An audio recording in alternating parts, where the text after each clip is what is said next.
أنفسنا ومن سيئات أعمالنا من يهده الله فلا مضل له ومن يضلل فلا هادي له وأشهد أن لا إله إلا الله وحده لا شريك له وأشهد أن محمدا عبده ورسوله. أما بعد، قال الله تعالى في موازين آخر: ادع إلى سبيل ربك بالحكمة والموعظة الحسنة وجادلهم بالتي هي أحسن إن ربك هو أعلم بمن ضل عن سبيله وهو أعلم بالمهتدين. ہر قسم کی حمد و ثنا، تعریف و توصیف، بڑائی اور کبریائی لائق اور زیبا ہے اس اللہ رب العالمین کے لیے جو ہم سب کا خالق و مالک ہے۔ درود و سلام کے بیش بہا نذرانے اس ذات مقدسہ مطہرہ پر جو ہم سب کے بیچ رشد و ہدایت بنا کر کے بھیجے گئے، جن کا نام نامی اسم گرامی احمد مجتبیٰ محمد مصطفیٰ صلی اللہ علیہ وسلم۔ میرے بھائیو اور بزرگوں، اللہ رب العالمین نے ہم سب کو دنیا کی تمام مخلوقات سے افضل بنایا، یعنی انسان بنایا، اشرف المخلوق بنایا، اور اس سے بڑا انعام یہ فرمایا کہ انسان بنا کر ہمیں اپنے آخری نبی جناب محمد رسول اللہ صلی اللہ علیہ وسلم کی امت میں پیدا فرمایا۔ اس کا شرف ہمیں حاصل ہے اللہ رب العالمین کی توفیق سے، اور اللہ رب العالمین نے ہر ان سے جناب محمد رسول اللہ صلی اللہ علیہ وسلم سے پہلے بھی بہت سارے انبیاء اور رسول بھیجے، اور ان کا کام بھی وہی تھا کہ لوگوں کو اللہ کی طرف بلانا اور اللہ کا حکم ماننا۔ لیکن ایک فرق یہ ہے کہ رسول اللہ صلی اللہ علیہ وسلم کی دنیا میں تشریف لانے سے پہلے جو امتیں آئی ہیں، جو نبی آئے ہیں، ان کی امتوں پر صرف دو کام تھے۔ ایک یہ کہ اپنے وقت کے پیغمبر کی بات کو سننا اور اس کو ماننا، اس پر عمل کرنا۔ لیکن ہماری اور آپ کی، ہم اللہ کے آخری نبی کی امت ہیں، تو اللہ نے تین ذمہ داریاں دی ہیں، دو کے بجائے تین۔ وہ یہ ہے کہ اپنے پیغمبر کی بات کو سننا اور ماننا اور اسی کی طرف لوگوں کو بلانا۔ یہ تین ذمہ داریاں ہیں آج کے مسلمان پر، اور تینوں ذمہ داریاں نبھانا انسان کے لیے ضروری ہے۔ ایک تو یہ ہے کہ جو بات رسول اللہ صلی اللہ علیہ وسلم حکم دے رہے ہیں اس بات کو ماننا اور اس پر عمل کرنا، اور اسی بات کی لوگوں کو دعوت دینا، اسی کی طرف لوگوں کو بلانا۔ کوئی شخص اگر اللہ کی بات قرآن حکیم پڑھ کر جان لے اور محمد رسول اللہ صلی اللہ علیہ وسلم کی حدیث کی کتابوں پڑھ کر نبی صلی اللہ علیہ وسلم کی باتوں کو جان لے اور صرف وہ اس کو مانے اور اس پر عمل کرے، تو پھر اس سے کام چلنے والا نہیں ہے۔ بلکہ اس امت پر تین ذمہ داریاں ہیں کہ وقت کے پیغمبر کی بات ماننا اور اسی کی طرف لوگوں کو دعوت دینا، اسی کی طرف بلانا۔ تو جو آیت کریمہ اس تعلق سے میں نے پڑھی ہے سورہ نحل کی آیت نمبر 120، اس کے اندر اللہ رب العالمین نے فرمایا: ادعو الی سبیل ربک بالحکمۃ والموعظۃ الحسنہ، کہ لوگوں کو اللہ کی طرف بلاؤ حکمت کے ساتھ۔ ادعو الی سبیل ربک بالحکمہ، حکمت کے ساتھ لوگوں کو اللہ کی طرف بلاؤ، والموعظۃ الحسنہ، اور بہترین الفاظ سے اور بہترین طریقے سے، احسن طریقے سے لوگوں کو اللہ کی طرف بلاؤ، اور وجادلہم باللتی ہی احسن، اگر مجادلہ کرنا پڑے، اگر بحث مباحثہ کرنا پڑے تو باللتی ہی احسن، بحث مباحثے میں بھی آدمی بدتمیزی نہ کرنے لگے اور کوئی قسم کی لغو بات نہ کہنا شروع کر دے۔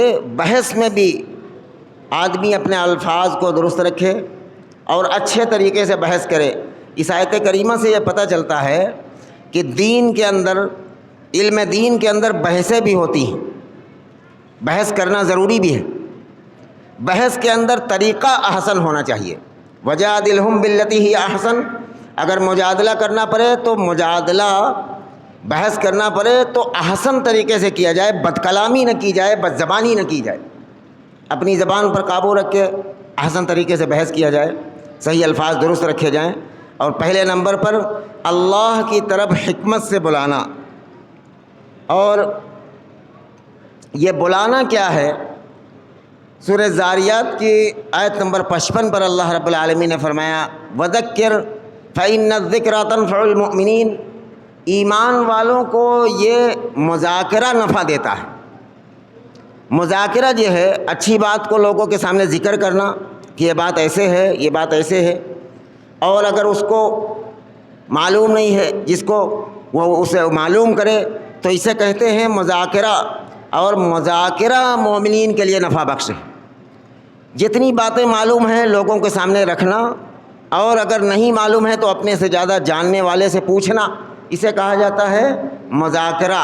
اور یہ کیا ہے؟ یہ نفع کا کام ہے۔ دنیا کے اندر کوئی چیز میں جب انسان کو نفع دکھتا ہے، کوئی دکان کھولنے میں، کوئی کارخانہ ڈالنے میں، کوئی کام کرنے میں جب اس کو نفع دکھنے لگتا ہے تو اس کام کو بڑی لگن سے انسان کرتا ہے۔ اور اللہ نے، اور ضروری نہیں ہے کہ وہ لگن سے کرنے کے باوجود اس میں فائدہ ہو ہی جائے، 100% سچائی نہیں ہے اس میں، فائدہ بھی ہو سکتا ہے، نقصان بھی ہو سکتا ہے۔ کسی کو فائدہ ہو رہا ہے اسی کام میں، اور اللہ نہیں چاہتا ہے تو اسی کام میں کسی کا نقصان ہو رہا ہے۔ ضروری نہیں ہے کہ ہر آدمی کو ایک کام میں فائدہ ہو جائے، لیکن نفع دکھے اور اس کے بعد آدمی اس کی طرف دوڑتا ہے، اور اللہ جب کہہ دے کہ یہ کام نفع بخش ہے، اس میں نفع ہے، تو اس میں ان اللہ لا یخلف اللہ المیعاد، اللہ کبھی اپنے وعدے سے خلاف نہیں ہوتا۔ یہ اللہ کا وعدہ ہے، اللہ کا وعدہ کبھی خلاف نہیں ہوتا۔ وَذَكِّرْ فَإِنَّ الذِّكْرَىٰ تَنفَعُ الْمُؤْمِنِينَ۔ ایمان والوں کے لیے دین کی باتیں کرنا اور دین کی باتیں سننا یہ نفع بخش ہے آخرت کے لیے۔ اور نفع کیسی ہوتی ہے؟ اس کے ایمان میں اضافہ ہوتا ہے، ایمان بڑھ جاتا ہے۔ جب دین کی باتیں کہیں سنی جاتی ہیں ایمان بڑھ جاتا ہے۔ اسی لیے اللہ رب العالمین نے مذہب اسلام کے اندر یہ 8ویں دن کا یہ معاملہ رکھا کہ امام خطاب کرے لوگوں کو۔ افسوس کی بات یہ ہے کہ لوگ سمجھ نہیں پاتے، عربی زبان میں چند آیتیں پڑھ کر، چند شعر و شاعری بلکہ پڑھ کر ختم کر دیا جاتا ہے، اسے خطبہ کہا جاتا ہے۔ خطبہ وہ کہا نہیں جا سکتا جس بات کو لوگ سمجھتے نہ ہوں۔ خطبہ اسی بات کو کہا جائے گا جسے خطاب کیا جا رہا ہے وہ لوگ سمجھ رہے ہوں۔ ورنہ جمعے کے دن آپ چلے جائیے دوسری مسجدوں میں تو 4 لائنیں عربی کی پڑھ کر اور اپنی ختم کر دیتے ہیں، اور نماز ہوتے ہیں، پتہ چلا آدمی جمعے کی نماز پڑھ کر آ گیا۔ 8ویں دن کی یہ تذکیر رسول اللہ صلی اللہ علیہ وسلم نے جو رکھی ہے کہ ہر 8ویں دن دین کی باتیں کہی جائیں اور سنی جائیں، اس سے ایمان بڑھتا ہے۔ وَذَكِّرْ فَإِنَّ الذِّكْرَىٰ تَنفَعُ الْمُؤْمِنِينَ۔ اور جب باتیں ایسی زبان میں کہی جائیں گی جو زبان آدمی جانتا نہیں ہو، جو لینگویج آدمی سمجھتا نہ ہو، اس لینگویج میں اس کے سامنے خطبہ دیا جائے تو بتائیے اس خطبے کا کیا نتیجہ ہوگا؟ یہی وجہ ہوئی ہے کہ آدمی بوڑھا ہو کر مر گیا اور وہ یہ نہیں سمجھ سکا کہ جمعے کے دن کیا باتیں مسجد میں کہی جاتی، کیونکہ لوگوں کو پتہ نہیں تھا کہ رسول اللہ صلی اللہ علیہ وسلم نے اس کی اجازت دی ہے کہ جہاں جس زبان کے جاننے والے ہوں اس زبان میں جمعے کا خطبہ دیا جائے، اس زبان میں لوگوں کو خطاب کیا جائے تاکہ لوگ سمجھ سکیں کہ کیا کہا جا رہا ہے۔ فرمایا، اور تیسرے نمبر پر جو آیت کریمہ میں نے کوشش کی ہے آج کے خطبے میں ذکر کرنے کی، وہ یہ ہے کہ سورہ حامیم السجدہ کی آیت نمبر 33 ہے۔ اللہ رب العالمین نے فرمایا کہ وَمَنْ أَحْسَنُ قَوْلًا مِّمَّنْ دَعَا إِلَى اللَّهِ وَعَمِلَ صَالِحًا، کہ اس سے بہتر، اس سے اچھی بات کس کی ہو سکتی ہے کہ جو لوگوں کو اللہ کی طرف بلائے۔ وَمَنْ أَحْسَنُ قَوْلًا مِّمَّنْ دَعَا إِلَى اللَّهِ وَعَمِلَ صَالِحًا، اور نیک کام کرے اور یہ کہے اِنَّنِي مِنَ الْمُسْلِمِينَ، میں مسلمانوں میں سے ہوں۔ اچھا، قرآن حکیم کے اندر کسی فرقے کا نام لیا گیا ہے؟ میں اس سے پچھلا جو خطبہ تھا، آپ لوگ جو لوگ موجود تھے اس خطبے میں جانتے ہیں کہ میں نے اس موضوع پر خطاب کیا تھا کہ کوئی فرقہ، کوئی جماعت نہ بنے، آدمی صرف مسلمان بنے۔ اس آیت کریمہ کے اندر اللہ رب العالمین نے اس کی وضاحت کی ہے کہ اس سے بہتر کس کی بات ہو سکتی ہے۔ وَمَنْ أَحْسَنُ قَوْلًا مِّمَّنْ دَعَا إِلَى اللَّهِ، کہ جو اللہ کی طرف لوگوں کو بلائے اور نیک کام کرے اور اپنے آپ کو مسلمان کہے کہ میں مسلمان ہوں، بجائے بریلوی کہنے کے، دیوبندی کہنے کے، بجائے سلفی کہنے کے، بجائے شیعہ و سنی کہنے کے، صرف یہ کہا جائے کہ میں مسلمان ہوں۔ یہ لفظ بولنا اگر عام طور پر آدمی کو آ جائے تو بہت حد تک فرقہ پرستی اس امت سے ختم ہو سکتی ہے۔ عام طور پر آدمی یہ کہنا شروع کر دے کہ میں مسلمان ہوں، یہ بہت بڑی بات ہے۔ اللہ نے نام رکھا هو سماکم ملۃ ابیکم ابراہیم هو سماکم المسلمین، میں نے تمہارا نام رکھا ہے مسلمان۔ قرآن کے اندر جو نام رکھا گیا ہے مذہب اسلام کے ماننے والوں کا، وہ بریلوی، دیوبندی، حنفی، شافعی، مالکی، حنبلی نہیں رکھا گیا۔ قرآن حکیم کے اندر جو نام رکھا گیا ہے وہ مسلمان ہے۔ عام طور پر اگر آدمی اپنا تعارف اپنے آپ کو پہچانوانے جب لگے تو اور کچھ بتانے کے بجائے اگر یہ جملہ بولا جائے کہ میں مسلمان ہوں تو میرا خیال ہے کہ بات کو لوگوں تک پہنچانا بھی آسان ہو جائے گا اور فرقہ پرستی پر ضرب لگے گی اور فرقہ پرستی کم ہوگی اس امت سے اگر یہ لفظ بولا جائے۔ کچھ نہ کہا جائے اپنے آپ کو، نہ حنفی کہا جائے، نہ شافعی کہا جائے، نہ مالکی کہا جائے، نہ حنبلی کہا جائے، نہ دیوبندی کہا جائے، نہ بریلوی کہا جائے، اننی علی المسلمین، یہ کہا جائے کہ میں اللہ کی طرف تمہیں بلاتا ہوں اس لیے کہ میں مسلمان ہوں، تو آدمی کے دل میں آئے گا کہ مسلمان کو واقعی اللہ کی طرف بلانا حق ہے اور بلانا چاہیے اور اللہ کی طرف بڑھنا چاہیے انسان کو۔ تو فرمایا کہ ومن احسن قولا ممن دعا الی اللہ وعمل صالحا، اس سے بہتر کس کی بات ہو سکتی ہے جو لوگوں کو اللہ کی طرف بلائے، تمام چیزوں سے تعلق کو توڑ کر کے ایک اللہ کی طرف بلائے کہ ایک اللہ ہے تمہارے نفع کا مالک، تمہارے نقصان کا مالک، عزت ذلت کا مالک، بیماری تندرستی کا مالک، تنے تنہا ایک اللہ ہے۔ یہ دعوت لوگوں میں عام کرے، اس چیز کی طرف لوگوں کو بلائے اور نیک عمل خود بھی کرے اور کہے اننی من المسلمین، کہ میں مسلمان ہوں اس لیے یہ کام کرتا ہوں، لوگوں کو اللہ کی طرف اس لیے بلاتا ہوں کہ میں مسلمان ہوں۔ اور فرمایا کہ ولا تستوی الحسنۃ ولا السیئۃ ادفع بالتی ہی احسن فاذا الذی بینک وبینہ عداوۃ کانہ ولی حمیم۔ فرمایا کہ نیکی اور بدی برابر نہیں ہو سکتی ہے، فرمایا کہ ولا تستوی الحسنۃ ولا السیئۃ، کیا نیکی اور برائی دونوں برابر ہو سکتی ہیں؟ ایک آدمی نیک کام کرتا ہو، ایک آدمی پورا دن برا کام کرتا ہو، کیا دونوں برابر ہو سکتے ہیں؟ نیکی اور برائی جس طریقے سے برابر نہیں ہو سکتی، اسی طریقے سے نیک کام کرنے والا اور برے کام کرنے والا دونوں برابر نہیں ہو سکتے۔ ولا تستوی الحسنۃ ولا السیئۃ ادفع بالتی ہی احسن، فرمایا کہ برائی کو بھلائی سے دفع کرو، برائی کو بھلائی سے دفع کرو۔ برائی کو مٹایا جا سکتا ہے اچھے اخلاق سے، اچھے نیچر سے، اچھی بات چیت سے، اچھے طریقے سے لوگوں کو سمجھایا جائے تو اللہ رب العالمین فرماتے ہیں کہ برائی کو بھلائی سے دفع کر دو۔ فرمایا کہ احسن فاذا الذی بینک وبینہ عداوۃ کانہ ولی حمیم، ولی الحمیم، فرمایا کہ پھر وہی جس کی اور تمہارے درمیان دشمنی ہے اللہ رب العالمین اسے دوستی سے بدل دے گا۔ اگر ایک دعوت دینے والے کے اندر یہ جذبہ آ جائے کہ کوئی آدمی موقع پر کام نہیں آیا تھا، ضرورت تھی اسے کہا گیا کام نہیں آیا، پھر بھی ہم اس کے کام پر کھڑے ہو جائیں، تو یہ عمل ایسا ہے کہ اللہ رب العالمین فرماتے ہیں کہ فَإِذَا الَّذِي بَيْنَكَ وَبَيْنَهُ عَدَاوَةٌ فَإِنَّهُ وَلِيٌّ حَمِيمٌ، اس دشمن کو دوست بنا دیتا ہے جو تم سے دشمنی رکھتا تھا، نیکیوں کو برائیوں سے بدل دیتا ہے، برائیوں کو نیکیوں سے بدل دیتا ہے اور دشمن کو دوستی میں بدل دیتا ہے۔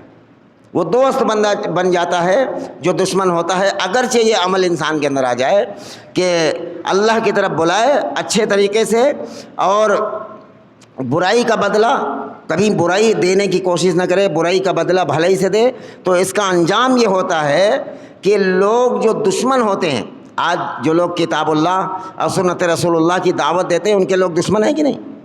آدمی بات میں کہتا ہے ارے یہ ہر کام کو شرک کہہ دیتے ہو، یہ دشمنی پیدا نہیں ہو جاتی؟ آدمی خیال کرتا ہے کہ یار یہ فلاں بات یہ شرک ہے، اللہ کے علاوہ کسی کے سامنے جھکو نہ، یہ باتیں کبھی کبھی آدمی سن کر دشمن بھی بن جاتا ہے۔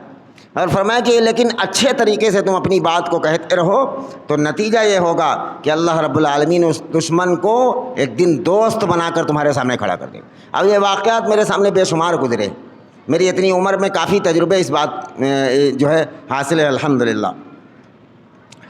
اب آتے ہیں کہ رسول اللہ صلی اللہ علیہ وسلم نے کیا طریقہ بتایا ہے کہ کہاں سے دعوت کا کام شروع کیا جائے، اور یہ میری ماں بہنیں عورتیں بھی سن رہی ہیں اس بات کو۔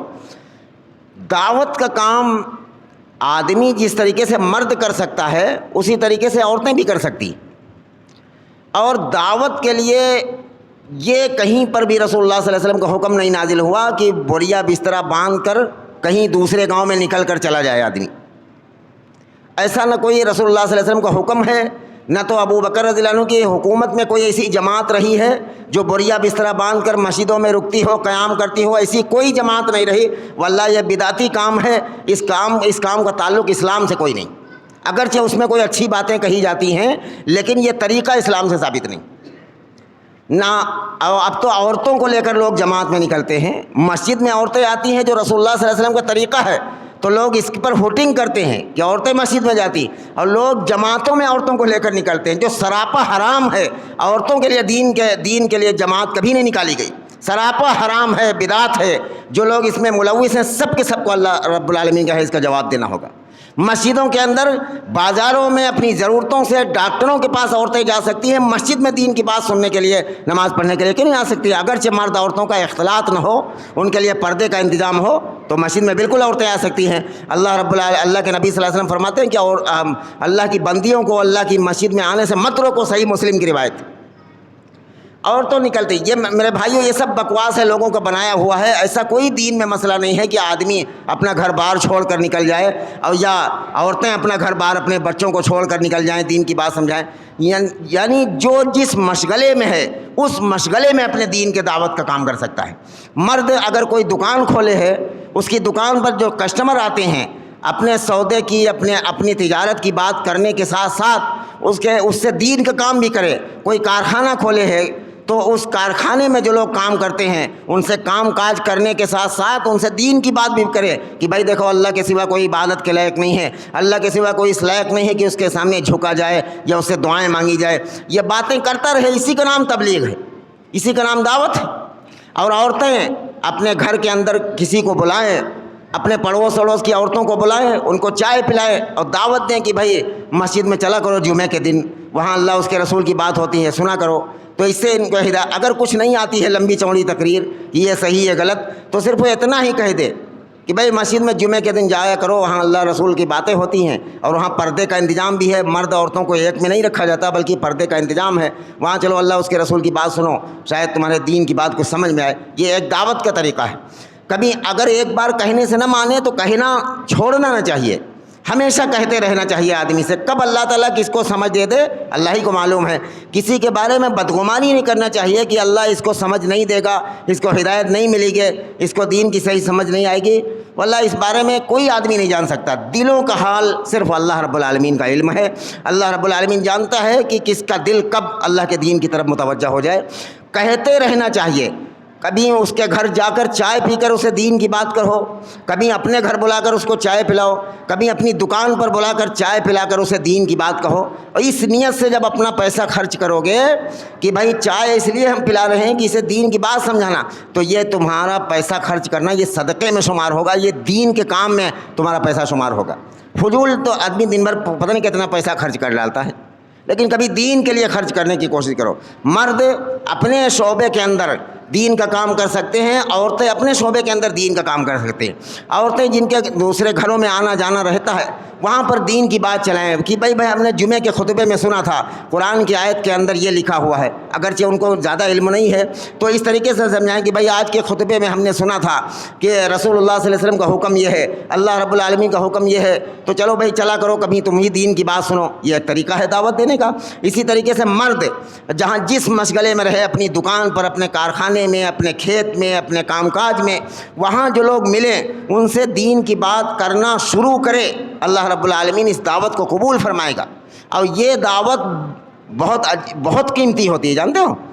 ایک مثال میں دیتا ہوں، وقت کم ہے، ایک مثال میں دیتا ہوں کہ ایک آدمی دیکھے کہ بڑا کرتا پیجامہ، بڑی داڑھی، بڑی اونچی ٹوپی، امامہ باندھے ہوئے، تسبیح لیے ہوئے چلا رہا ہے، تو ایک آدمی جو دیکھتا ہے اسے مسلمان، اس کے بارے میں سوچ کر یہ نہیں کرتا کہ ہم کو بھی ایسا کرنا چاہیے، وہ سوچتا ہے کہ حضرت آ رہے ہیں، ان سے دعا کرا لو، تعویذ لکھوا لو۔ لیکن جب ایک آدمی عام آدمی کی طرح رہتا ہے، اپنی دکان پر پینٹ شرٹ میں رہتا ہے، ٹی شرٹ میں رہتا ہے، اور وہ جب دین کی بات کرتا ہے تو اس کے دل پر اثر کرتا ہے کہ کل تک یار یہ بھی نہیں نماز پڑھتا تھا، اب اس نے نماز شروع کر دی، آج ہم سے بھی کہہ رہا ہے کہ نماز پڑھا کرو، چلو ٹھیک ہے بہتر۔ جب آدمی کو اسی طریقے کا آدمی ملتا ہے دین کی بات سمجھانے والا، تو اس کے دلوں پر اثر زیادہ ہوتا ہے اس پر۔ عام طور پر کوئی مولوی صاحب آئے، تھوڑی دیر سمجھا رہے، اپنے دل کی بات بھی بیچارہ کہہ نہیں پا رہا، جتنی دیر مولوی صاحب نے سمجھایا اس کے گٹ اس نے سنا، اس کے بعد اس کان سے سن کر اس کان سے اڑا دیا۔ اور جب وہ آدمی پڑوس میں دکان والا جب دعوت دیتا ہے کہ یار یہ قرآن حدیث میں اس طریقے سے ہے اور چلو اس کو تحقیق کیا جائے، تب پتہ چلتا ہے اس کے دل پر اثر پہنچتا ہے کہ چلو اس سے اپنے دل کی بات بھی کہہ سکتے ہیں کہ تم نے یہ کیسے کیا، تم نے یہ کیسے کہا، یہ تمام کی تمام چیزیں کہہ سکتا ہے۔ رسول اللہ صلی اللہ علیہ وسلم حکم دے، ابو سعید خدری رضی اللہ تعالیٰ عنہ اس حدیث کے راوی ہیں، اور فرماتے ہیں کہ رسول اللہ صلی اللہ علیہ وسلم نے فرمایا کہ من رأى منکم منکرا فلیغیرہ بیدی۔ دعوت کا ایک مشن یہ ہے، ابو سعید خدری رضی اللہ تعالیٰ عنہ فرماتے ہیں، یہ صحیح مسلم کی روایت ہے کہ رسول اللہ صلی اللہ علیہ وسلم نے فرمایا کہ من رأى منکم منکرا فلیغیرہ بیدی، کہ جب کوئی برائی کو دیکھو تو اپنے ہاتھ سے مٹا دو، اسے ختم کر دو۔ اگر اچھا یہ جملہ کیوں رسول اللہ صلی اللہ علیہ وسلم نے فرمایا کہ اپنے ہاتھ سے مٹا دو؟ ہاتھ سے مٹا سکتا ہے وقت کا حاکم یا اپنی پولیس سے، دروگا کوئی ہو وہ ہاتھ سے مٹا سکتا ہے۔ عام آدمی کو مٹانے کے لیے تو بھئی اتنا پاور ہونا چاہیے، عام آدمی کے لیے تو جھگڑے ہوں گے۔ اس میں ایک اور حکمت ہے جو رسول اللہ صلی اللہ علیہ وسلم نے یہ جملہ فرمایا، ورنہ رسول اللہ صلی اللہ علیہ وسلم کوئی بے وجہ کوئی جملہ نہیں کہتے تھے۔ من رأى منکم منکرا فلیغیرہ بیدی، جب کوئی برائی دیکھو تو اپنے ہاتھ سے مٹا دو۔ ہاتھ سے کہاں پر مٹا سکتا ہے انسان؟ اپنے گھر کے اندر۔ اپنے گھر کی برائی اپنے ہاتھ سے مٹا سکتا ہے آدمی۔ اپنی بیوی کو اللہ رب العالمین کے سوا کسی کی دہائی دیتے ہوئے دیکھے، کسی اور سے دعائیں مانگتے ہوئے، کسی اور سے پناہ مانگتے ہوئے دیکھے، تو فوراً اس کے منہ پر ہاتھ رکھ دے اور کہہ دے ایک اللہ ہے جو تنہا نفع نقصان کا مالک ہے۔ یہ کام تو آدمی اپنے ہاتھ سے گھر کے اندر کر سکتا ہے۔ اس کا بیٹا جوا کھیلنے لگا، اب غلط چیزیں، نشے والی چیزیں استعمال کرنے لگا، تو ایک باپ اپنے گھر کے اندر اپنے ہاتھ سے اس برائی کو مٹا سکتا ہے، جبراً اسے مار کر بھی جو ہے اس چیز کا انکار کرا سکتا ہے۔ تو اس لیے رسول اللہ صلی اللہ علیہ وسلم نے فرمایا کہ جہاں تم پاور میں ہو، گھر کے اندر ہر آدمی اس پاور میں ہے کہ گھر کے لوگوں کو جبراً اپنے ہاتھ سے روک سکتا ہے، وہاں پر یہ پاور استعمال کرے۔ اور باہر کے لوگوں کے لیے پھر جب اسلامی حکومت ہوتی ہے تو پولیس اپنا کام کرتی ہے۔ باہر کے لوگوں کے لیے دوسرا جملہ رسول اللہ صلی اللہ علیہ وسلم نے فرمایا، من رأى منکم منکرا فلیغیرہ بیدی۔ پہلی بات تو یہ ہے کہ جب کوئی برائی دیکھو تو اپنے ہاتھ سے مٹا دو۔ فإن لم يستطع فبلسانہ، اگر ایسا نہ کر سکو تو تم اپنی زبان سے روکو کہ یہ کام برا ہے، یہ کام غلط ہے۔ اچھا یہ جملہ کیوں فرمایا؟ یہ باہر کے لیے ہے، گھر کے باہر کے لیے۔ گھر کے اندر کے لیے یہ جملہ نہیں ہے کہ زبان سے صرف روکا جائے۔ گھر کے اندر باپ کا کام ہے کہ اپنی اولاد کو مار پیٹ کر اپنے سیدھے راستے پر لائے، اس کو سزا دے کر سیدھے راستے پر لائے۔ پہلا جملہ جو یہ ہے کہ من رأى منکم منکرا فلیغیرہ بیدی، کہ جب برائی دیکھو تو اپنے ہاتھ سے مٹا دو۔ گھر کے اندر ہر آدمی اپنے ہاتھ سے مٹا سکتا ہے کسی برائی کو۔ اور فرمایا کہ فإن لم يستطع فبلسانہ، اگر ایسا نہ کر سکو تو تم زبان سے منع کرو۔ زبان سے منع کرنا محلے کے اندر کام ہے انسان کا، گاؤں کے اندر کام ہے کہ برائی دیکھو، کوئی محلے کے بچے جوا کھیل رہے ہیں، زبان سے روکو کہ بھائی غلط بات ہے، یہ حرام ہے، اس سے باز آ جاؤ۔ کوئی سٹے بازی کر رہا ہے کرکٹ میچ میں، اسے زبان سے روکا جائے کہ یہ جوا ہے، یہ حرام ہے، اس سے واپس آ جاؤ، زبان سے روکا جائے۔ وہاں ہاتھ کا استعمال نہیں کیا جا سکتا۔ اگر ہاتھ مارا جائے گا تو اگر زبردست ہوا تو مولوی صاحب کو پیٹ کر رکھ دے گا، تو ایسا وہاں پر ہاتھ سے نہ کرے، وہاں پر زبان سے کرے کہ بھئی یہ کام حرام ہے، یہ غلط ہے، اس سے رک جاؤ۔ اگر تمہارے کہنے سے رک جاتا ہے آدمی تو بہت اچھی بات ہے. نہیں رکتا ہے تب بھی روکنے کا اجر و ثواب تمہیں ملے گا. اور تیسرا اور آخری جملہ رسول اللہ صلی اللہ علیہ وسلم نے فرمایا فَإِن لَّمْ يَسْتَطِعْ فَبِقَلْبِهِ ذَلِكَ أَضْعَفُ الْإِيمَانِ.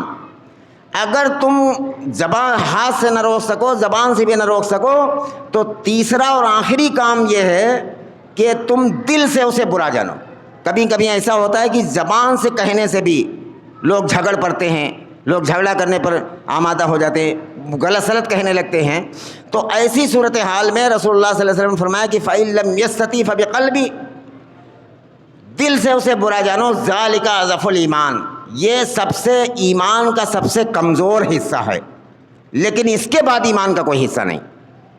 اگر کوئی شخص کسی برائی کو دل سے بھی برا نہ سمجھے، اور آدمی جانتا ہے کہ فلاں آدمی غلط کام کرتا ہے، پھر بھی اسے السلام علیکم وعلیکم السلام فوراً اپنی مجلس میں جگہ دیتا ہے اور کبھی اس بات کا ذکر نہیں کرتا ہے کہ بھائی تم نے یہ کام غلط کیا تھا، تو سمجھ لیجئے کہ وہ دل سے بھی برا نہیں سمجھتا. تو اللہ کے حبیب فرماتے ہیں کہ ذالک اضعف الایمان، یہ آخری ایمان کا سب سے آخری اور کمزور حصہ ہے. اس سے نیچے ایمان کا کوئی شعبہ نہیں ہے، اس سے نیچے ایمان کا کوئی حصہ نہیں. اگر دل سے بھی برا نہ جانے تو آدمی اپنے آپ کو مسلمان کہتا رہے، لیکن ایمان کا حصہ کوئی اس کے اندر نہیں ہے. مزید گفتگو میں آئندہ خطبے میں انشاءاللہ آؤں گا اس تعلق سے. اللہ رب العالمین سے دعا ہے کہ جو باتیں کہی سنی گئی ہیں اللہ ہم سب کو اس پر عمل کی توفیق عطا فرما دے. یا رب العالمین ہم سب کو جب تک زندہ رکھے اسلام پر، جب موت دیجیے تو ایمان پر خاتمہ نصیب فرما. یا رب العالمین ہم سب کی جائز تمناؤں کو، جائز حاجتوں کو، جائز مرادوں کو پوری فرما دیجیے. یا رب العالمین ہم سب کو اپنے کرم سے اپنے دین کے کام کے لیے قبول فرما لیجیے. یا رب العالمین ہم تمام مرد عورتوں کو اپنے اپنے انداز میں اور بہت اچھے طریقے سے لوگوں کو دین کی باتیں سکھانے اور سمجھانے کی توفیق نصیب فرما. یا رب العالمین ہم سب کو شیطان کے مکر فریب سے، لوگوں کے فریب سے امت کی حفاظت فرما. یا رب العالمین اپنی اور اپنے رسول کی سچی پکی محبت نصیب فرما، اپنی اور اپنے رسول کی سچی پکی اطاعت نصیب فرما، اپنے نبی کی سچی پیروی نصیب فرما. یا رب العالمین اپنے کرم سے قبول فرما لیجیے. صلی اللہ وسلم. عباد اللہ رحمکم اللہ، ان اللہ یأمر بالعدل والإحسان وإیتاء ذی القربى وینہی عن الفحشاء والمنکر والبغی یعظکم لعلکم تذکرون. واذکروا اللہ العلی العظیم یذکرکم وادعوہ یستجب لکم ولذکر اللہ تعالی اعلی واولی واعز واجل واتم واعظم واکبر.